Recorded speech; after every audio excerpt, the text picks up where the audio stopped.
Hello ladies and gentlemen, my name is Andrew Stott, I'm the Emperor of Stomaria, and today we're going to be continuing our series on how to start a micronation by discussing how to build a micronational economy.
So the first thing to mention is that a micronational economy and building a micronational economy is not the same as a macronational economy, a national economy. It's far more akin to a private business, be a sole trader or a partnership or something like that, which has fingers in a lot of pies. A lot of different streams of revenue coming in to the micronation, and therefore allowing you to raise enough funds to undertake projects within your micronation that you might be striving to do. So I think from the get-go, I just want to say that when I'm talking about building a micronational economy, I'm talking about ways in which you could potentially raise revenue for your micronation through what could be defined as micronational activities. Although these aren't obviously exclusively micronational activities, and you can undertake these activities outside of the micronational community. So the most obvious thing a micronation can do to generate revenue at no or very little cost to itself is if it has a support base behind it, then allowing people to contribute financially through what in the micronational community, I suppose, would be defined as a voluntary taxation, is probably one of the easiest ways to generate revenue. And you can do this through, GoFundMe or PayPal or through Patreon or something like that. Just set it up legitimately and all above board, and just say, if you're a supporter of the micronation, if you're a supporter of our project, then please feel free to contribute financially. You might be able to, like Stomaria, you might offer citizenship in return for monthly contributions, or you might just ask your supporters for one-off donations.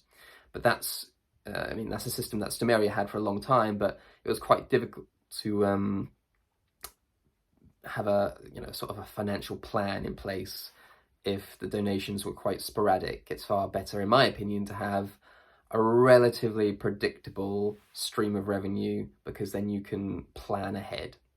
But that's one way of generating revenue for your micronation, is just a sort of crowdfunding, if you like, just raising revenue through a voluntary taxation system for your supporters or your citizens. Another common method in the micronational community is to, probably a bit further afield than simply asking for a voluntary taxation for citizens. You can actually ask for a voluntary contribution in order to become a lord or a lady or a count or a baroness or a duke or something like that. A lot of the more popular micronations of the world, Sealand or Ladonia or whoever else, they sell titles effectively to people. And, again, that's quite a popular method amongst some of the better known micronations. You may struggle to do so if your micronation is not as well known. But again, that's something that you can look into doing either now or in the future. Another way you can raise revenue is through building an agrarian economy, and this is quite popular amongst micronations because it's quite easy to do. So effectively, if you are fortunate enough to have private property which you can do something with, be it that of a friend, a family, an associate, or your own, then you can, buy some chickens, sell their eggs, breed them and sell the chickens. You can plant vegetables, you can plant fruits and herbs, and you can, sell those on a small, honesty box stall or market in your, in front of your home. And you can generate a small amount of money that way. It's quite an easy way to generate revenue through that method. It's quite a sort of a bread and butter method for a lot of micronations, and it works. It's fine. It's organic produce for the most part, and people, if they give you a little bit of money for it, then you can reinvest that money into your micronation. So again, building an agrarian economy, building a sort of an agrarian industry for your micronation is a perfectly reasonable, rational, and staple way to generate some income for you. And leading on from that a little bit, if you had, again, privately owned property and you were able to install a beehive and you could produce honey and you could sell the honey, or you could, use the, some of the fruits that you've grown or that are available to you, and you could make, jams or other preservatives, and then you could sell those on a local market. That is also something that other micronations have been known to do.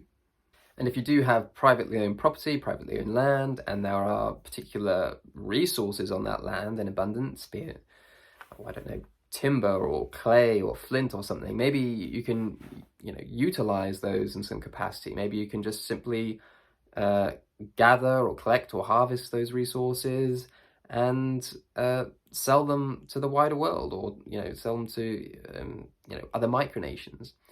But again, if you have a primary resource that you can sort of utilize and generate revenue on in a sustainable way, then maybe that's something that you can look into as well. But again, that very much depends on where you are in the world, and it depends if you have land, and it depends if there's anything on that land which you can successfully utilize.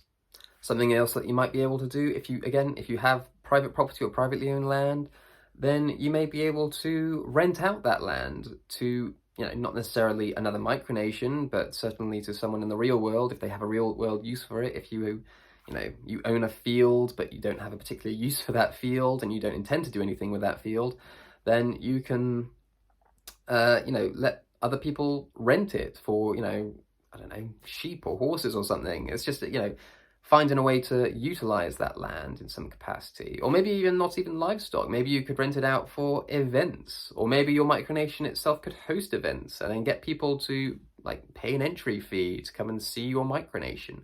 Again, that's a method that some micronations, I'm sure, do use themselves. Another method is to offer a product or service that your micronation can produce or provide. And this is, again, if you particularly have a particular skill, or your citizens have a particular skill which they're happy to offer your micronation, then, you could potentially have, web designers or graphic designers, or, if you can build furniture or tools or, weapons or something. I don't know. It depends on the micronation, and it depends on the skills and the qualifications that the people involved in that micronation have. But if you have the ability to produce something, then that's obviously something that's quite a novelty in the micronational community. People quite like it when they see micronations making their own products, making their own items, and they will quite, if not buy them, then they will quite happily, trade for them. And I'll get on to sort of micronational trade later, but the ability to produce a product or to provide a service, I mean, again, that's a very common, very easy way to generate revenue for your micronation. So if you do have a skill, or you're interested in developing a skill in terms of, producing furniture, for instance, micronational furniture line. You could buy some timber and knock something up and sort of brand it with your own seal or flag or something, and you can say, this is my micronation, this is the furniture made by this micronation.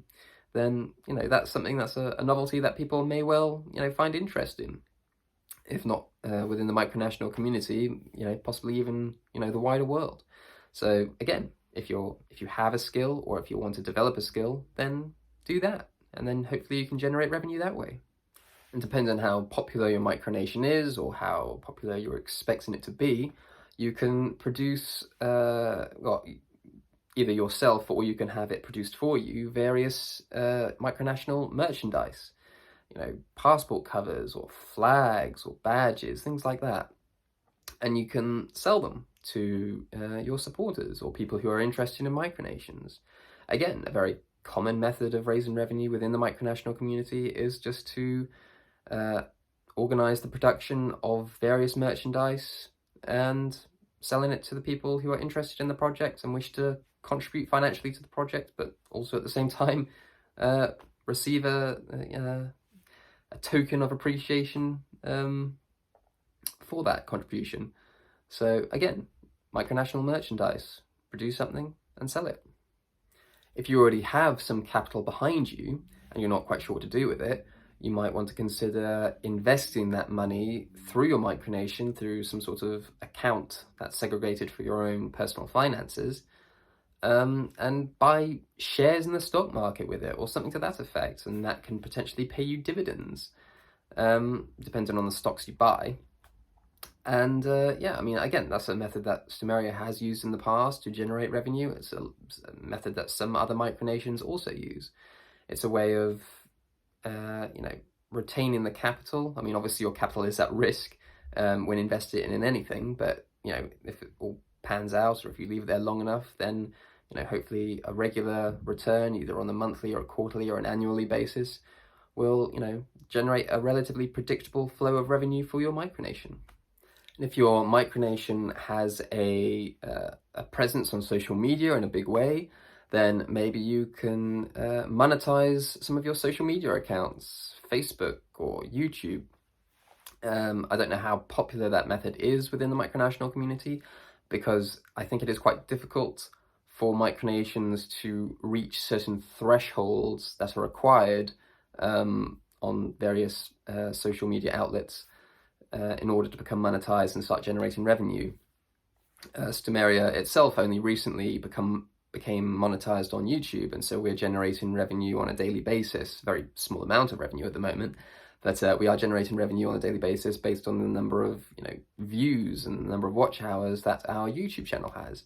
So again, that is a method of generating revenue relatively effortlessly by just doing the things that you would normally do and then reporting on it. And if you can get your social media accounts, be it a YouTube channel or a Facebook page or whatever else, to a point where it can make money, even on a very small level, that will be a very regular and consistent stream of revenue for your micronation, so long as you keep using it. This is very dependent on where you are in the world and whether or not your own government has this sort of policy in place. But in certain parts of the world, if you are producing your own energy through solar panels or wind power, for example, any excess energy that you have, you can potentially sell back to the grid, and you can generate a very small amount of revenue this way. There are obviously quite large setup costs in terms of installing solar panels or wind turbines or whatever else you might be using. But if you do, and you do have you do live in an area where you can sell energy back to the grid, then you can potentially generate a small amount of revenue that way. But maybe you've already thought of all of those ideas. Maybe you're already generating revenue in some capacity, and what you want to do is you want to engage in trading relationships with other micronations in a more meaningful way. And this is something that Stomaria has always been striving to do, and that's something that we are doing. But the capacity for micronations to trade with one another are very much dependent on geography for the most part, because it becomes relatively uneconomical if you're, trading internationally, because there's obviously a lot of costs associated with that. And even though the principle of reducing reliance on and contributions to the macronation that you're a part of is very admirable, it shouldn't necessarily mean that you pay excessively more than you would have to in trading with other micronations. So finding micronations that are local to you is definitely a big plus. I mean, Stomaria itself, we have a relationship, a trading relationship with the Kingdom of Wayward, who is an associated state within Stomaria, and we do hope to have additional associated states, protectorates, and observer states within the British Isles and possibly elsewhere in the world, in order to build a genuine network, a trading network between other micronations using the Stomarian stater coin. And it's really a topic for another time, but the idea of using staters, which at this time are made of pure silver, as a form of micronational money to trade with other micronations is something that we've always been very keen to do, and that's something that we are now able to do. So micronations don't have to sell their produce to other micronations for macronational currency. They don't have to sell it for micronational currency, in other words, just bits of paper that have been printed off at home.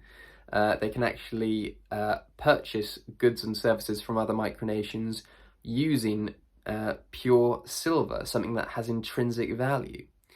And so if you are looking to build a micronational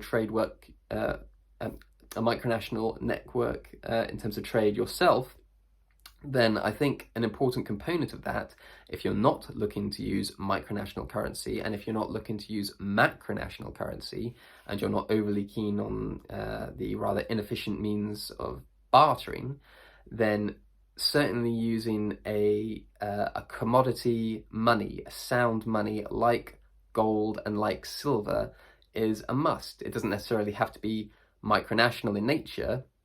The Stomarian stater is, because it is a coin with Stomarian imagery on it, but you can use any gold and silver coin from any bullion dealer out there. But if that's the sort of micronation that you're trying to establish, if that's the sort of micronational economy that you're trying to establish, then I tip my hat to you. That is something that we're striving for, and we're hoping that other people within the micronational community are also striving for. So if you enjoyed this video and you got some value out of it, please feel free to give the video a like, subscribe to our YouTube channel, and we'll catch you in the next one.